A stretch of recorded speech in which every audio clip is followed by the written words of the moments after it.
Despite being closer than ever, the world has never been more divided. Tensions are growing. The US has labelled heat waves that have hit large areas. And we should know, we were living in China for the past 5.5 years. Beijing's promising it's ready for a trade war, and let me just be clear. And one of the most divisive subjects of all is the future of our planet and the many animals that call it home. Worst case scenarios. The deadly wildfire.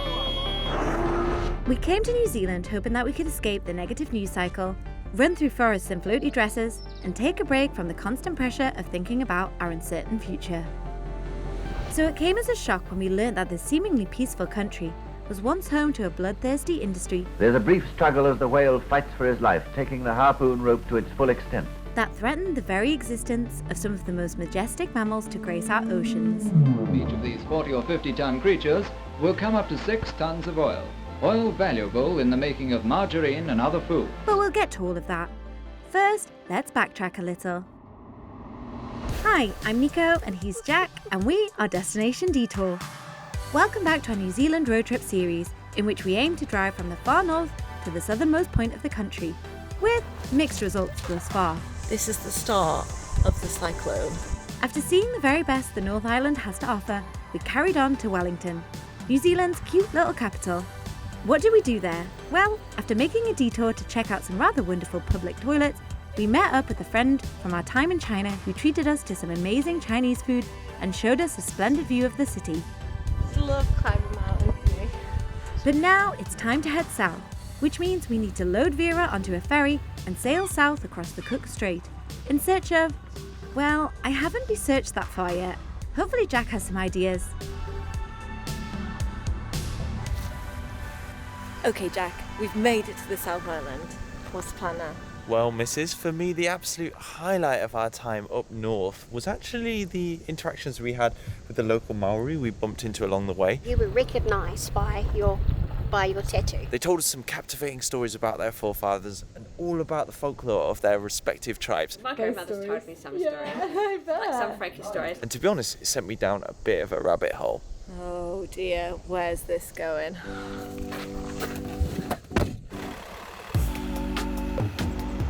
So I've been learning all about the early European settlers, and my God, is it a dark tale of blood, blubber, and treachery. Oh God, here we go. I thought we were just going to gaze at the landscapes and do a spot of wildlife watching here in the south. Don't worry, Mrs., there'll be some of that too.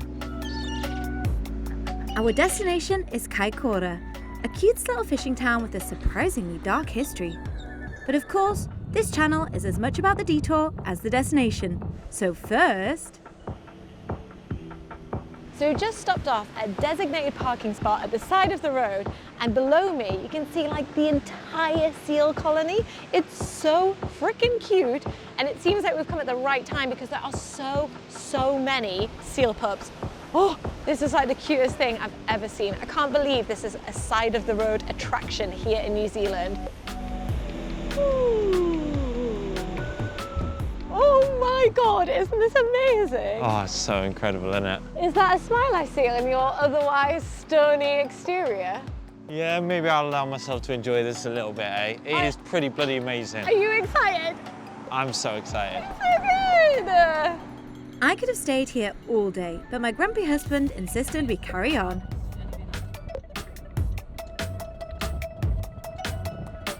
Well, Mrs., this is the house that very much tells the story of European settlement here in Kaikoura. So way back in 1842, a Scottish fella called Robert Fife basically established a whaling station down here in Kaikoura. He decided when he got off the ship, this is the spot for me, I'm going to set up my land-based whaling station. He talked to the local iwi, the local tribe, and he was given permission to be able to set up and use the land. And started to build this amazing house to go with it. A whaling station, okay, I don't like the sound of that.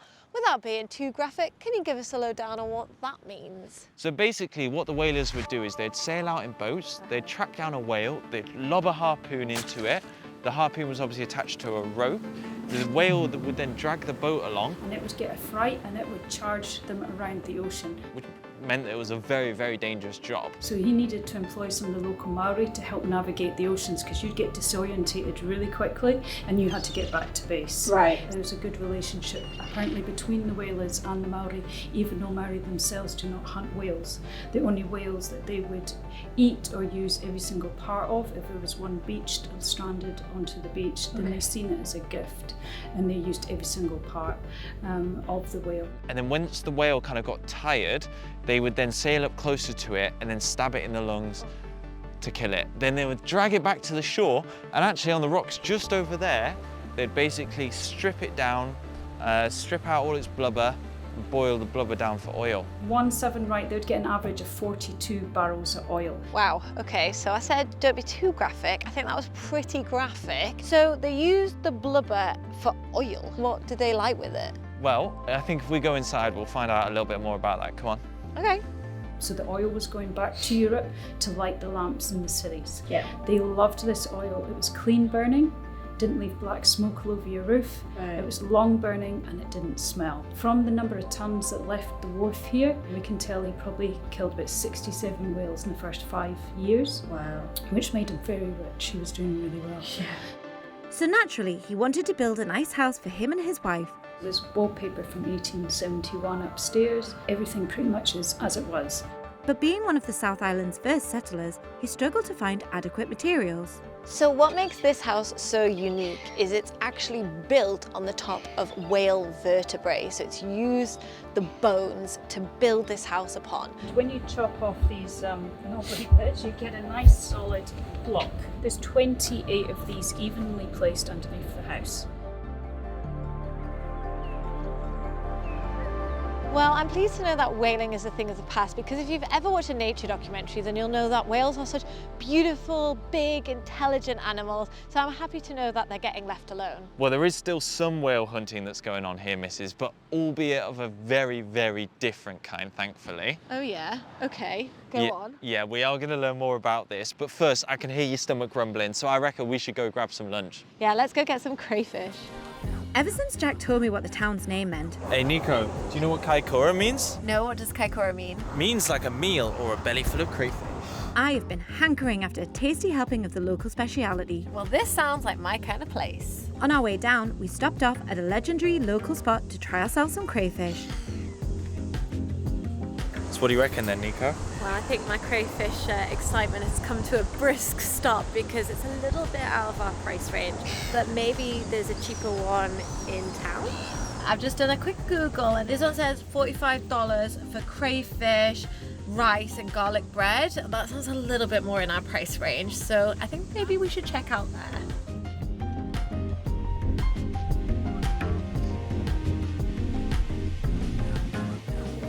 So the area around Kaikoura has long been famous for its abundant resources of crayfish. This is what actually attracted early Maori settlement in the area, and several of their pa can still be seen up here on the peninsula. Shut up, let's go eat.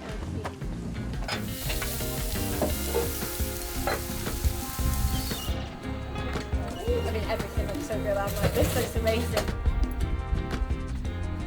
Oh, it's absolutely beautifully presented. Right, let's have a little bit of a taste of this. Oh my God, it's so good. Oh yeah, this is what I've been waiting for. Fresh barbecue crayfish by the beach. What could be better than that? Sucks to be Jack though, because he doesn't eat seafood. He is really missing out. Although this afternoon it's Jack's turn to pick what we do. Buckle your seatbelts, boys and girls, because we are going hunting for whales. I'm excited, but I'm not gonna lie, I'm also feeling very, very nervous. I absolutely love nature documentaries and I've watched a fair few in my time. And when I watched The Blue Planet, I don't know if any of you've watched that out there, but it freaked me out when it comes to the ocean. The biggest animal that has ever lived on our planet. You know, the whales in there are so, so big and we're gonna be in a boat, like near them. And it just, I don't know, it kind of makes me feel a bit uneasy. What about you? How are you feeling? I am actually super excited. I mean, my interpretation of the Blue Planet was that whales are beautiful, intelligent and peaceful animals. Yeah. So I think this is going to be an amazing experience, and actually one that we weren't sure whether we were going to do or not. Because let's face it, this is a pretty expensive activity. It's a very expensive activity. I think it's probably the most expensive thing we'll do here in New Zealand. Yeah, and we are traveling on quite a budget, but kindly my granddad for Christmas gave us a little bit of money to go do something fun in New Zealand, and we decided this is the perfect thing. We're making a film about the whales. There's an awesome program going on here, and we want to go be a part of it. Yeah, it makes sense. So, let's go. Let's go. The program that Jack is referring to is Whale Watch, a company started by local Māori back in the 80s. At that time, Kaikoura had experienced many years of economic decline, and local Māori leaders, such as Bill Solomon, reckoned that whale watching could help turn the fortunes of the town around. Fast forward 40-ish years, and Kaikoura is now a thriving tourist town. So, let's go and see what all the fuss is about. Got some anti-sickness tablets, and you can buy them from the gift shop. I was pretty relieved when I saw the boat. When this operation first started, they were using small rubber dinghies, but this modern catamaran looks pretty stable, right? I feel absolutely awful. Anyway, after a rapid voyage out to sea, we stopped so that Jack could live out his nature program host fantasy. So behind me, the captain has actually plunged a giant hydrophone into the water. She's going to basically use that to listen out for whales. Apparently, this can hear anything up to 5 nautical miles, which is about 10 kilometers away. So hopefully, she's going to find us a whale, and then we can check it out. How are you feeling? I'm feeling bloody great. This is so excited. How are you doing, missus? I feel absolutely awful. And we took 2 seasickness tablets, and I still feel rotten, to be honest. So I'm sure it'll be all better if we see a whale. Yeah, but right now, make it all worth it. Right now, I'm not feeling. Right now, you're a bit green around the gills, eh?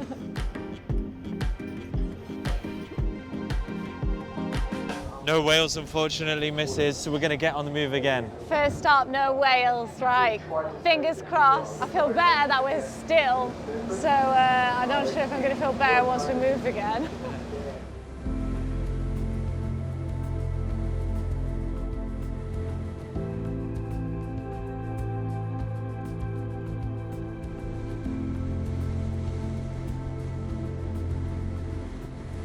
Right, we stopped off at the second spot. I guess we're going to listen again to see if we can hear the whales. Fingers crossed, guys. Come on, whales. This isn't looking hopeful, is it? No, it isn't. Oh. No whales yet. Second stop, no whales. So we're on to somewhere else.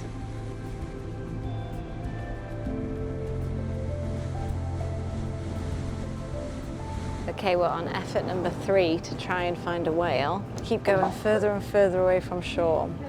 And not gonna lie, not feeling good at all. You're looking a bit green, missus. Yeah, I feel like I'm gonna be even worse. And there's somebody being sick beside me, so that's not helping. So I think I might just move away from that. There was a small part of me that was relieved when the captain turned the ship back around towards the shore. Naturally, we were pretty disappointed that we hadn't seen any whales, but then someone spotted something special right through the window.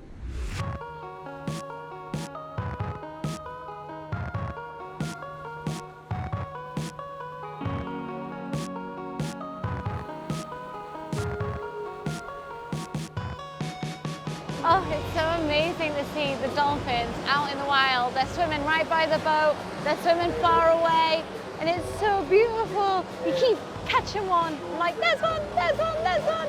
And it's a beautiful light. Oh my God, you can see them behind me. Absolutely amazing. I mean, literally on the boat with dolphins swimming behind me.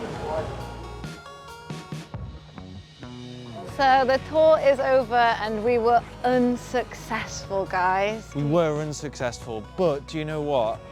As we mentioned the nature documentaries earlier, and when they show the behind the scenes at the end, they always show people who end up spending like 6 months hiding in a little hideout trying to find animals. And so I don't feel like we've endured too great a hardship. And they said they'd give us an 80% refund. 80%, that's so good. And on the plus side, we saw some dolphins, which was amazing. And they did actually say that they've been on 3 tours today and they were all successful. So we were just the unlucky ones, guys. But not gonna lie, feel very, very seasick right now. But now I'm pleased that I'm back on dry land, that's for sure. Bless you.